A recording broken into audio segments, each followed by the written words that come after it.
Himerus stumbled through the fractured tear in reality, his senses overwhelmed by the abrupt shift in consciousness. It wasn't just a change in scenery, it was a merging, a blending of his very being with another version of himself. He found himself standing in a magnificent hall, not unlike those of Olympus, yet subtly different, the air thick with a tension he couldn't quite place.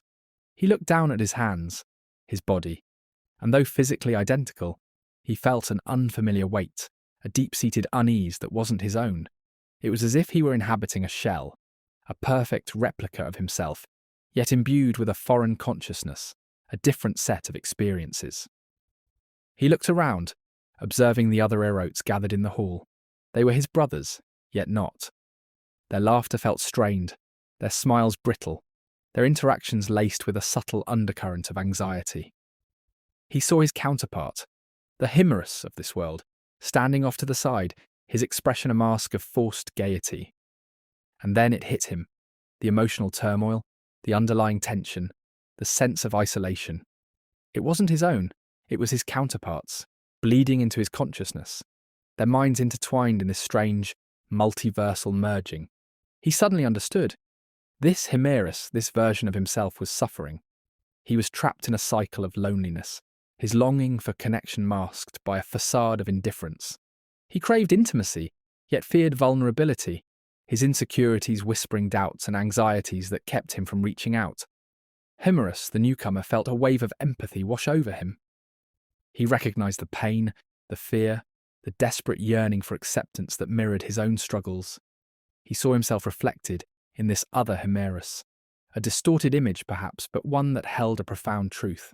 He was not alone in his struggles. There were others, even across the vast expanse of the multiverse, who shared his fears, his insecurities, his longing for connection. And as he delved deeper into his counterpart's consciousness, he began to understand the unique challenges of this world. He saw the subtle manipulations, the unspoken expectations, the pressure to conform to a mold that stifled individuality and suppressed genuine emotion. He saw the way the erotes of this world were trapped in a performance. Their laughter and intimacy, a carefully orchestrated facade designed to appease some unseen force, some unspoken expectation. And he saw the way his counterpart, this other Himerus, yearned to break free, to rebel against the suffocating conformity, to find a genuine connection that transcended the superficiality of their existence. But fear held him back, the fear of rejection, the fear of vulnerability, the fear of being exposed as the fraud he felt himself to be. Himerus, the newcomer, felt a surge of determination rise within him. He would not allow his counterpart to succumb to the darkness, to become a prisoner of his own fears. He would help him break free, to find his voice, to embrace his true nature.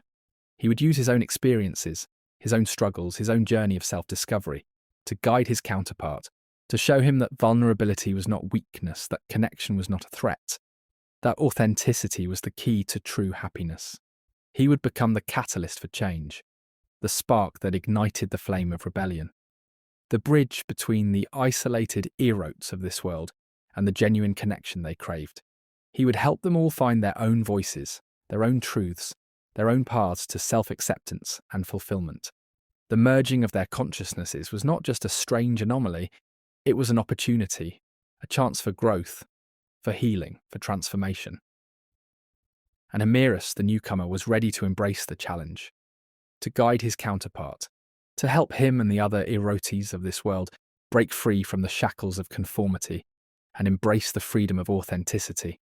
The merging of consciousnesses was jarring, a cacophony of emotions and thoughts flooding Himerus's mind. He felt the deep-seated insecurity, the gnawing loneliness, the desperate yearning for connection that mirrored his own struggles, yet amplified, intensified by this world's unique pressures. He saw through his counterpart's eyes the elaborate dances of affection, the carefully orchestrated displays of intimacy, and felt the hollowness within, the yearning for something more, something real. He understood the fear that gripped this other Himerus, the fear of vulnerability, of rejection, of exposing his true self and being deemed unworthy. He felt the same fear, the same anxieties that had haunted him since his creation. But here, in this world, the stakes seemed higher, the consequences of rejection more dire. He saw the way Aphrodite held court, her laughter echoing through the halls, her beauty a captivating facade that masked a subtle manipulation. He felt the way she triggered his counterpart's insecurities, the way she played on his fears, keeping him and the other erotes bound to her, their desires and anxieties fueling her own twisted games. Himerus, the newcomer, felt a surge of anger, a protectiveness towards this other version of himself, towards all the erotes trapped in this web of manipulation. He wanted to lash out, to disrupt the charade, to expose Aphrodite's machinations and free his brothers from her grasp. But he also felt a deep sense of helplessness. He was a stranger in this world, his powers limited, his knowledge incomplete. He didn't understand the intricate dynamics, the unspoken rules, the consequences of defiance. And then the thought emerged, a terrifying whisper from the depths of his merged consciousness. What if he were to assert his power over Aphrodite? What if he were to force her to acknowledge him, to see him as something more than just a pawn in her games? The idea was not born of disgust, but of desperation. He wasn't repulsed by the thought of control, but terrified by his own powerlessness. He saw the way Aphrodite wielded her influence, the way she manipulated and exploited the erote's vulnerabilities, and he longed to break free from her grasp, to protect himself and his brothers from her insidious games. He knew that such actions would have consequences, that they could shatter the fragile peace, disrupt the delicate balance of this world. But the fear of inaction, the fear of allowing the cycle of manipulation to continue, was even greater. He wrestled with these thoughts, his mind a battlefield of conflicting emotions. He had no desire to become a tyrant, to replicate the very patterns of control he despised. But he also couldn't bear the thought of remaining a victim, of allowing himself and his brothers to be used and discarded like playthings. He searched for a way out, a solution that didn't involve violence or domination. But the options seemed limited, the path forward shrouded in uncertainty. Himerus, the observer trapped within his multiversal counterpart, felt a growing sense of helplessness. He watched as this other version of himself, consumed by despair and insecurity, retreated further into isolation. Despite his desire to intervene, to offer guidance and support, he found himself unable to exert any control over his counterpart's actions. The chaotic entity that had seeped into his essence during the merging of their consciousnesses acted as a barrier, preventing him from taking the reins. He witnessed the slow decline of his other self, the gradual surrender to hopelessness. The once vibrant erote, who had yearned for connection and acceptance, now sought solace in the fleeting oblivion of ambrosia. He indulged in its intoxicating effects, numbing the pain of rejection, the sting of Aphrodite's indifference. With each passing year, Himerus's counterpart grew more withdrawn, his interactions with the other erotes becoming increasingly superficial. He abandoned his attempts to connect, to forge genuine bonds, his heart hardened by the repeated wounds of unrequited affection. He shut himself off from the world, his powers lying dormant, his potential for love and connection withering away. The once vibrant erote became a shadow of his former self, a hollow shell haunted by the ghosts of his shattered dreams. Aphrodite, initially oblivious to the depth of Himerus's despair, gradually became aware of the shift in his demeanour. She sensed the withdrawal, the fading of his vibrant energy, the gradual dimming of his light. She watched as he succumbed to the allure of ambrosia, his once divine form slowly succumbing to the corrupting influence of the substance. She saw the toll it took on his essence, the gradual erosion of his immortality, the inevitable descent towards mortality. The day arrived, a sombre note in the symphony of existence, when Himerus, the multiversal echo, succumbed to the abyss of his own despair. The ambrosia, once a fleeting escape, became a relentless poison, eroding his divine essence until his form began to dissipate like dust in the wind, leaving behind only a lingering echo of unfelt warmth and unrequited love. Aphrodite, her senses attuned to the subtle vibrations of his being, felt the shift, the final unravelling of his essence. She had been drawn to him, not just by his unique ability, but by a strange sense of foreboding, a premonition of loss that had kept her tethered to his orbit. She rushed towards the cave where he had secluded himself. As she approached the entrance, she saw him, his form translucent, his eyes filled with a bitter resentment. "What is that witch doing here?" His voice echoed in her mind, a venomous whisper laced with pain and anger. Has she come to mock my demise, to revel in my defeat? Aphrodite paused. She entered the cave, her eyes fixed on his fading form, and then, to the astonishment of both Himerus and his multiversal self, she wept. Tears, crystalline droplets of divine essence, streamed down her face, each one a testament to the depth of her remorse, the weight of her responsibility in his demise. It was a display of vulnerability, unprecedented in the annals of the gods, a raw outpouring of emotion that shattered the image of the aloof and manipulative goddess. Himerus, the observer, watched in stunned silence as his multiversal self, his heart softened by this unexpected display of grief, felt a flicker of understanding ignite within him. He saw the genuine sorrow in Aphrodite's eyes, the pain that mirrored his own, and for the first time, he glimpsed the depth of her connection to him, the bond that had transcended his understanding. She cares, he thought, his anger giving way to a bittersweet realization. She truly cares. As his form dissolved into nothingness, a sense of peace settled over his counterpart. He had not been loved in the way he had craved, but he had been seen, acknowledged, mourned. And in that moment of shared grief, he found a measure of solace, a sense of closure that had eluded him in this life. Aphrodite, her tears flowing freely, knelt beside his fading form, her voice a whisper of regret and apology. "Forgive me, Himerus," she pleaded, her words echoing through the cave. "I failed you. I did not see your worth, your pain. I allowed my own fears and insecurities to blind me to your true essence." She reached out, her hand hovering over his translucent form, her touch a gentle caress that carried the weight of her remorse. "You were not unlovable, Himerus," she whispered, her voice thick with emotion. "You were simply misunderstood, and for that I will forever bear the burden of your loss." As Himerus's form finally dissipated, leaving behind only a faint shimmer of light, Aphrodite remained, her grief a testament to the depth of her connection to him, a connection that had transcended his understanding, a connection that would forever shape her path, her purpose, her very being. Himerus's essence disintegrating, the light extinguished by the weight of his own despair, the absence of hope, the warmth and radiant glow that had once defined his universe was gone, replaced by a chilling void.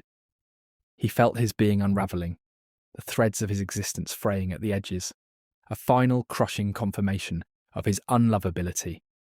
Then a flicker, not a light, but a slithering cold energy, the Chaos Serpent, coiling within the dying embers of his soul. It was a chaotic thing, a primal hunger that resonated with the raw, unadulterated pain of his rejection. This entity seized him, merging with his fading essence in a tumultuous embrace.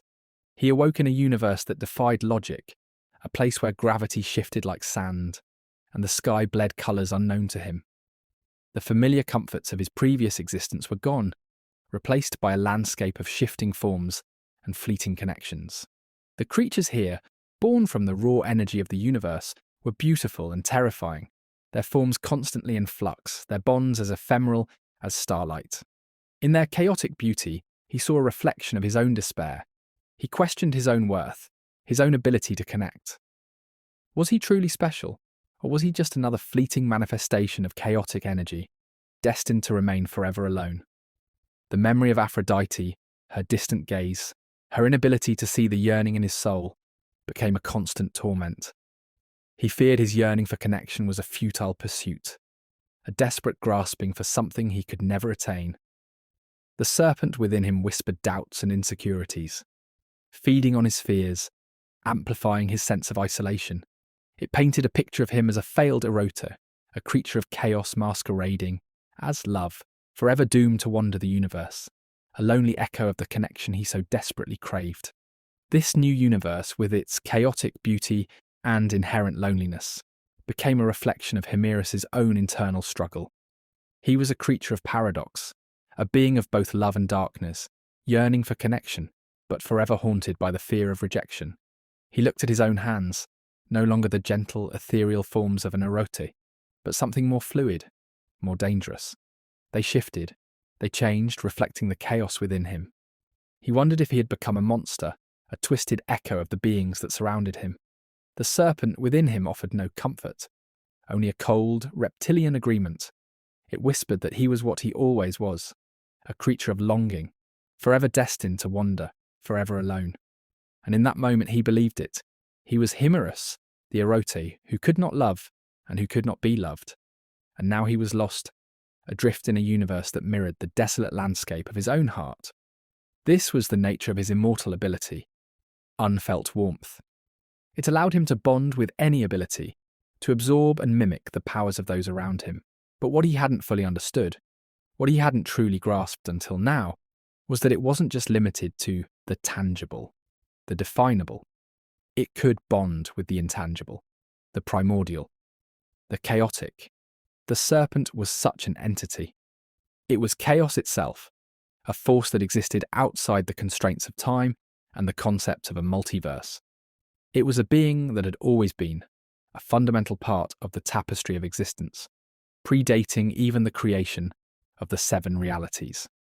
Because of the serpent's inherent nature of not existing within time, his immortal bonded with the entity constantly took Himerus to different universes.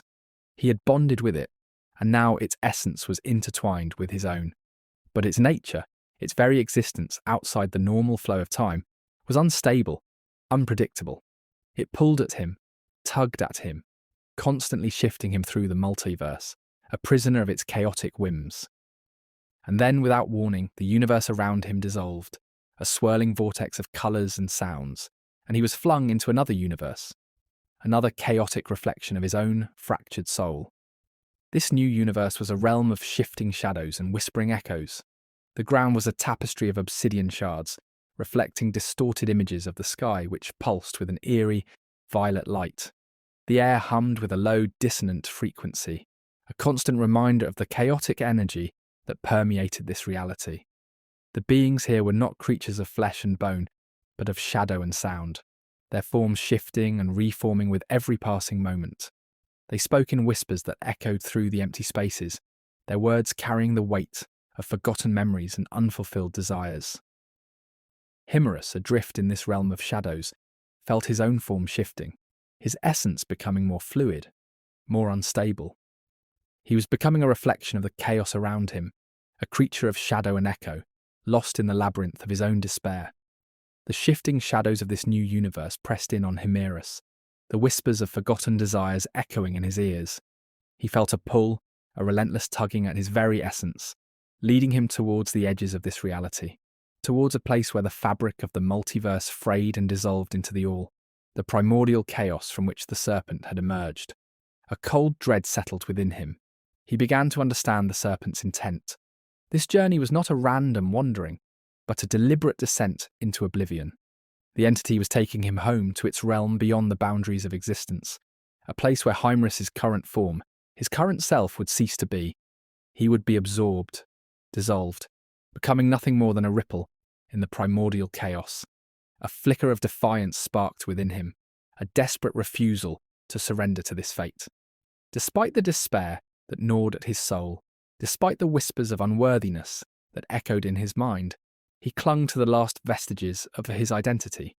He was Himerus, an Erote, a being of love, even if that love was twisted and broken. He would not be erased. He tried to fight the serpent, to wrest control from the entity that had bound itself to his immortal. But the serpent was a force beyond comprehension, a being that existed outside the linear flow of time. His struggles were like the flailing of a leaf in a hurricane, futile and insignificant. He realized then that the shifting, less physical nature of these universes was not random. The serpent was not merely dragging him through random realities. It was mirroring his mental state, his despair, his sense of unreality, his detachment from the physical world were creating the very pathways the serpent was using. The entity was taking him to places where his mind was already dwelling, dark, non-physical realms where his essence was already dissolving. Each universe became a deeper descent into abstraction, a step closer to the all. He was becoming less and less tangible, his form flickering and fading, his memories becoming fragmented echoes. The whispers of the shadow creatures were becoming his own whispers. The emptiness of the void was becoming his own emptiness. He was losing himself piece by piece as the serpent dragged him towards the edge of existence. And with each fading fragment of himself, the fear grew, a cold, gnawing terror of the oblivion that awaited him. The shifting shadows and echoing whispers of the void pressed in on Himerus, threatening to consume him entirely. He felt his essence dissolving, his memories fading, each universe a step closer to the oblivion that awaited him at the edge of the multiverse. Desperate, he grasped at anything, any thought, any emotion that could anchor him, that could pull him back from the precipice. Aphrodite, he hissed, the name a venomous curse. She's nothing but a whore. The word, crude and cruel, was meant to shock him, to jolt him out of his spiraling despair. For a moment it worked. The raw, ugly anger, the bitterness of his rejection, grounded him. He saw her not as a goddess, but as a vessel of fleeting pleasures, a being unworthy of his longing. But the illusion was fragile, a thin veneer over the gaping wound of his unworthiness. The image of Aphrodite, twisted and debased, soon crumbled, leaving him face to face with his own reflection in the obsidian shards of the void. He searched his being, desperately seeking something, anything that could validate his existence. But he found nothing, no inherent worth, no spark of divinity, no unique quality that set him apart from the chaotic nothingness that surrounded him. He was empty, a void within a void.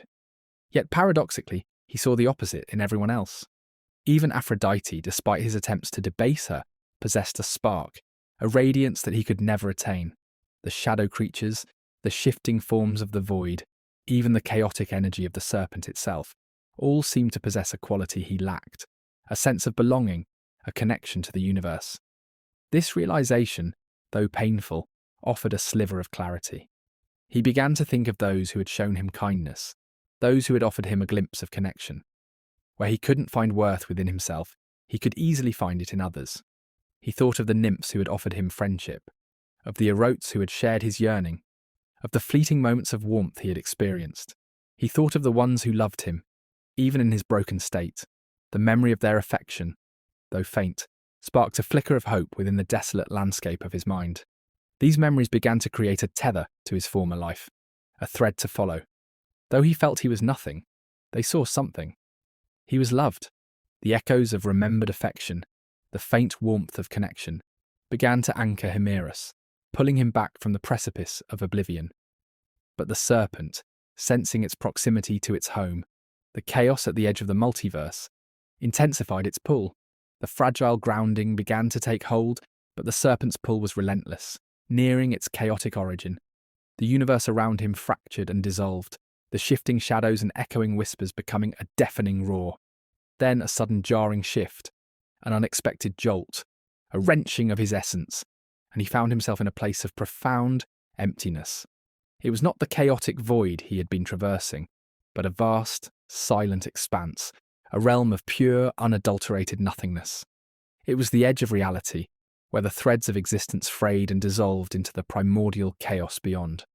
By some twist of fate, or perhaps the unpredictable nature of his immortal ability, unfelt warmth, he had been transported to the very edge of observable existence. Existence, a place where Belus resided, a vast, starless void at the edge of reality, a place of utter emptiness, yet still within the bounds of the observable universe. In this silent, lightless realm, utterly devoid of any celestial presence, they reunited, a reunion born from what felt like an impossible return. A wave of relief, a profound sense of having found something irrevocably lost, washed over them both. The sudden, jarring shift from chaotic flux to absolute stillness disoriented the serpent. For a moment it faltered, its grip on Himerus's essence loosening. It writhed, it resisted, it fought against the severance, but ultimately, with a final violent surge, the serpent ripped itself free from Himerus's form. It was a clean, decisive severance, a parting of ways. Sensing its proximity to its home, it surged towards the edge of existence, towards the primordial chaos from whence it came, and vanished, into the void. In the stark emptiness at the edge of reality, Himerus and Belus reunited. Relief washed over them both, a shared joy in finding each other alive amidst the chaos. But as the initial elation faded, Belus's foresight pierced the veil of Himerus's forced smiles. He saw the darkness that had taken root, the profound gloom that clung to him like a shroud. Himerus, though genuinely happy to see his friend, was irrevocably changed, a shadow of his former self. Despite the facade, Belus saw the truth. Himerus was more broken, more lost than ever before. They agreed to return to their own universe, a shared goal amidst the encroaching darkness. The silence of the starless void was broken by the hesitant cadence of their voices, a fragile attempt to bridge the chasm that had opened between them. Belus, his gaze sharpened by foresight, saw the abyss that had taken root within Himerus, the lingering shadows of despair that clung to him like a second skin. Yet he spoke of trivialities, of the strange, empty landscape, of the vague hope of finding their way back. He avoided the darkness, the hollowness that now resided where Himerus's warmth used to be. Himerus, though lost in the depths of his own despair, recognised the unspoken kindness in Belus's avoidance. He knew Belus saw the truth, the twisted reflection of himself that had emerged from the chaotic realms. He appreciated the delicate dance of unspoken understanding, the silent pact to pretend for a moment that everything was as it once was. They spoke of their shared goal, the return to their own universe, a distant beacon of hope in the vast empty expanse. This place, it's something else, isn't it? Belus said, his voice echoing strangely in the vast emptiness, like staring into the absence of everything. Himerus offered a thin smile. It has its own charm, or lack thereof, I suppose. He shifted slightly, the movement almost imperceptible. Do you have any idea how we get back? Not a clue, Belus admitted, his gaze drifting across the empty expanse. But we'll figure it out. We always do, right? Right, Himerus echoed, the words sounding hollow. We always do. He paused, his gaze fixed on some unseen point in the void. Remember that time we first discovered the unpredictable nature of chaos, and we were seemingly trapped in what we thought was a dimension, the dimension of living shadows. That was a mess. Belus chuckled, a forced sound. How could I forget? You nearly became one of them. Nearly, Himerus said, the word hanging in the air. But we made it out. We always do. Exactly, Belus said, his tone carefully neutral. And we'll make it out of this too. We just need to find a direction. Himerus nodded, his smile fading slightly. A direction? Yes, that would be helpful. He ran a hand through his hair, a nervous gesture. It's good to see you, Belus. I was worried. I was worried too, Belus said, his voice softening. More than I care to admit, but we're here together. That's what matters. A long silence fell between them, broken only by the faint hum of the void. Himerus looked away, his gaze lost in the endless darkness. Yes, he said finally, his voice barely a whisper. That's what matters.